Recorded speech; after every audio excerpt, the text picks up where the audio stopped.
Hoje vamos falar de escopo, isto é, variáveis locais e globais. Antes de falarmos propriamente dito do escopo, vamos recapitular funções. As funções, elas são divididas basicamente em três partes. Temos as entradas, a função propriamente dita e as saídas. Nas entradas, nós temos os argumentos, podemos ter as variáveis globais, podemos ter arquivos ou strings de dados. Na função, a gente tem o corpo da função, propriamente dito, e nós temos o que se convencionou chamar as variáveis locais, ou seja, variáveis que só existem no contexto da função, ou seja, essas variáveis são enxergadas apenas pela função, ou seja, dentro do corpo da função, e não podem ser enxergadas por outras funções ou mesmo pela função principal. Então é importante que vocês tenham isso em mente. Nas saídas, nós temos o resultado, propriamente dito. Podemos ter as variáveis globais, como saída também, assim como arquivos ou strings de dados. E nós temos também outras funções que podem estar logo abaixo de onde essa função foi declarada. Pode existir tanto funções abaixo de onde essa foi criada ou acima dela. Então, pode existir essas duas possibilidades. Então, é importante que vocês gravem bem essa imagem, pois ela de alguma forma explica como as funções se comportam. Para compreendermos como o escopo funciona, vamos observar o seguinte exemplo. Vamos escrever um programa que leia um número inteiro n. Em seguida, n é passado como parâmetro para uma função que deve aumentar em 10 o valor de n. O programa principal deve imprimir o valor alterado. Então, basicamente, o que a gente deve fazer é criar uma função que realize essa tarefa. Vamos observar como isso pode ser feito. Vamos para uma primeira versão desse código. Então, inicialmente, nós temos a declaração da função. Nesse caso, foi atribuído o nome soma10. Perceba que temos que colocar a palavrinha-chave def para criar uma função. Em seguida, nós temos a tarefa que essa função vai executar. Ou seja, vai pegar o valor passado como parâmetro, ou seja, o n, e vai acrescentar 10 a esse valor. E aqui a gente finaliza a nossa função. Agora vamos para o programa principal. No programa principal, a gente faz a leitura desse valor, que vai ser passado para a função. Em seguida, a gente invoca a função soma10. E em seguida, a gente tem o print, ou seja, que vai indicar qual o valor que foi gerado ao somar 10. Ou seja, se o usuário digitar o valor 10 aqui no input, esse valor 10 vai ser armazenado no n. Então, quando chamar a função def soma 10, no caso soma 10, vai somar 10 com 10, que seria no caso 20. Então, no print, seria exibido para o usuário 20, que é o número acrescido. No entanto, essa versão não funciona. Por que não funciona? Porque essa variável n, como vocês podem observar, ela pertence ao escopo do programa principal, ou seja, ela é visível apenas no corpo principal. Então, se eu passo esse n como parâmetro, o valor de n é copiado para para esse parâmetro n. Ou seja, n agora vai passar a valer 10, mas esse n não é o mesmo n que vocês estão observando aqui. Então, esse n vai ter um resultado gerado por essa operação, n mais 10, mas esse valor de n é diferente desse n aqui, porque estão em escopos diferentes. Um está no escopo local da função soma 10 e esse outro n está no escopo do programa principal. Então, são variáveis diferentes. Esse n aqui é uma variável local. Então, como é que a gente pode corrigir esse problema? Nessa segunda versão, a gente tem uma solução para esse tipo de questão. Então, a gente vai declarar mais uma vez a nossa função, mas agora nós vamos utilizar a palavrinha-chave return. Ou seja, a gente vai fazer a operação com esse valor que foi passado como parâmetro por cópia e vamos retornar o valor resultante. Então, vamos ver como é que fica agora no nosso programa principal. Nós temos mais uma vez a leitura do valor, né, do número, que vai ser informado pelo usuário. Nós então invocamos a função soma 10, passando n como parâmetro. Só que agora perceba que o valor retornado pela função soma 10 está sendo armazenado na variável n, ou seja, o valor resultante da operação. Então, se porventura existisse um valor em n, e nesse caso aqui a gente sabe que existe no n do programa principal, esse valor vai ser substituído por esse novo valor que vai resultar da operação da função soma 10. Então, em seguida, a gente basicamente iria fazer o print desse valor que foi acrescido, ou seja, número acrescido de 10, e aqui iria aparecer o valor resultante. Mas vamos observar mais um pouco, né? Vamos aprender mais um pouco sobre o escopo de variáveis. Bem, o escopo das variáveis determina quais funções devem reconhecer certas variáveis. Então, algumas variáveis elas só estarão visíveis dentro de um determinado contexto, seja no contexto de uma função ou procedimento, ou dentro do contexto do programa principal. Então, é importante que vocês tenham isso em mente.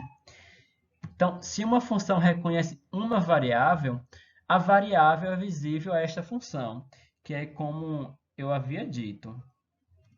Bem, o escopo das variáveis as protegem de serem alteradas inadvertidamente por outras funções. Isso é importante porque isso evita que muitos erros sejam propagados, pois, de alguma forma, existe um certo encapsulamento nesse tipo de tratamento que o Python dá.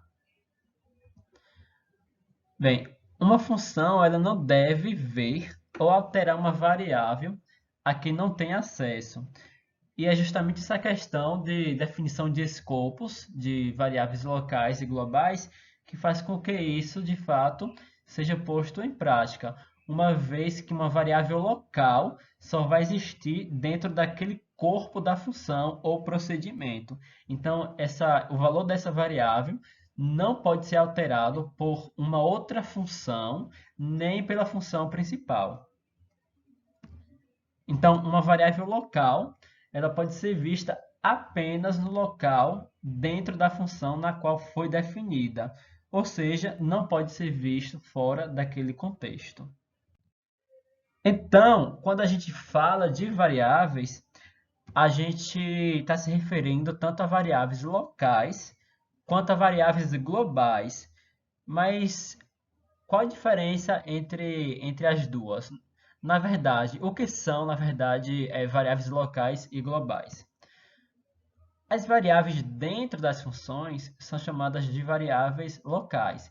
Então, a partir dessa definição, a gente já consegue perceber uma certa diferença entre variáveis locais e globais.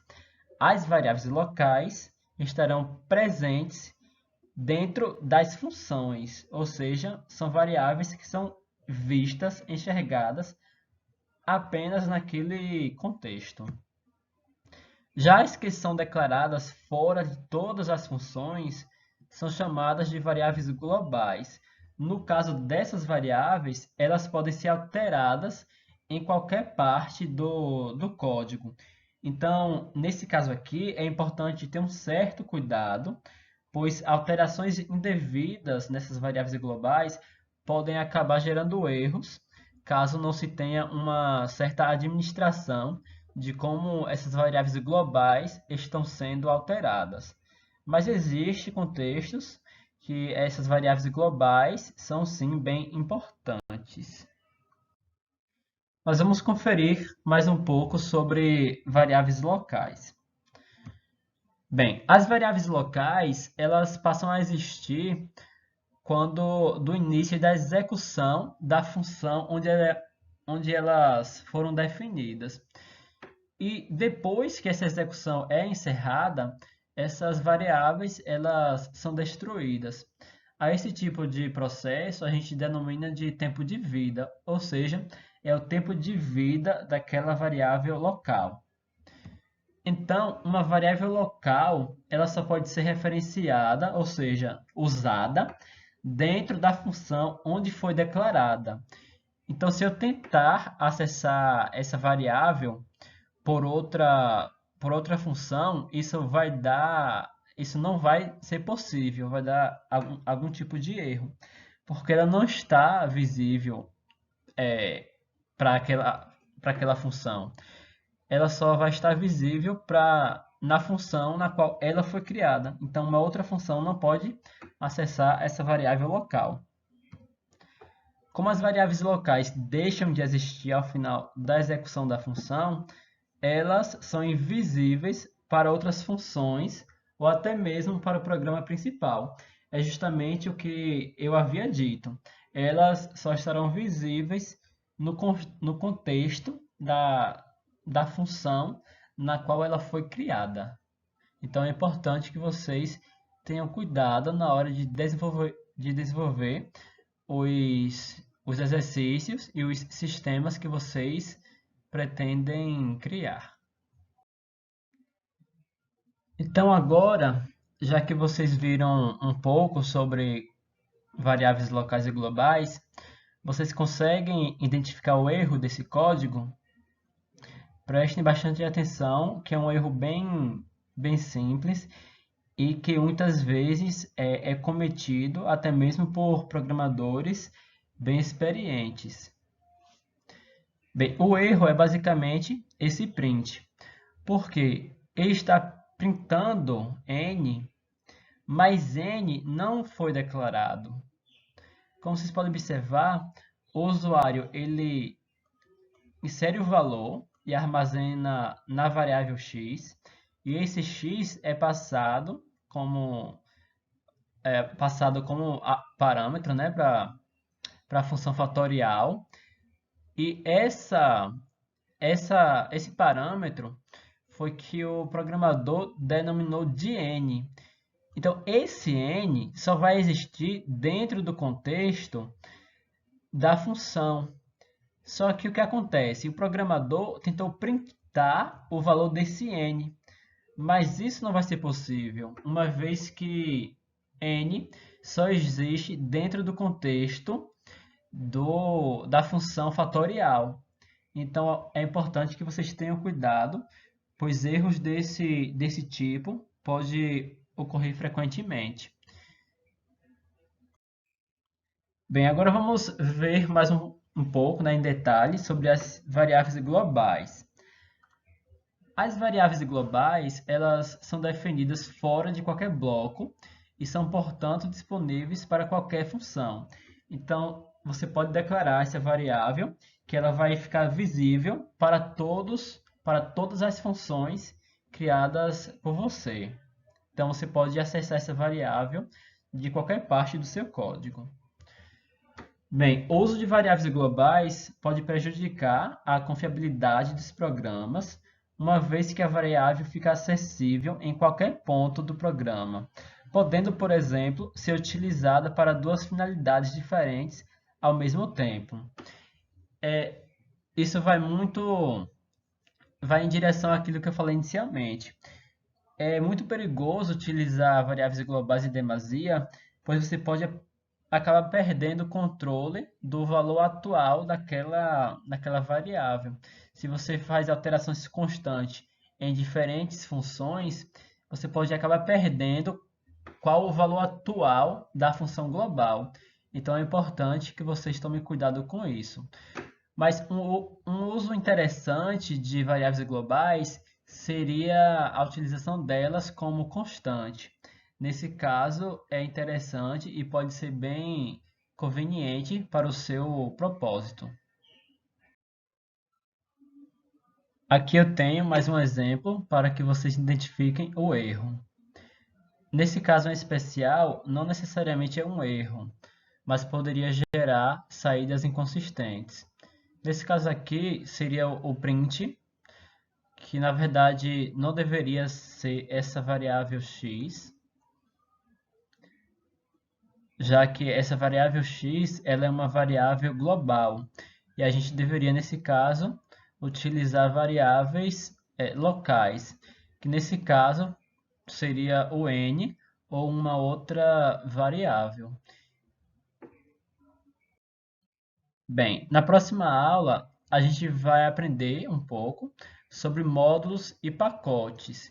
A gente vai conferir os principais módulos e pacotes que a linguagem Python possui.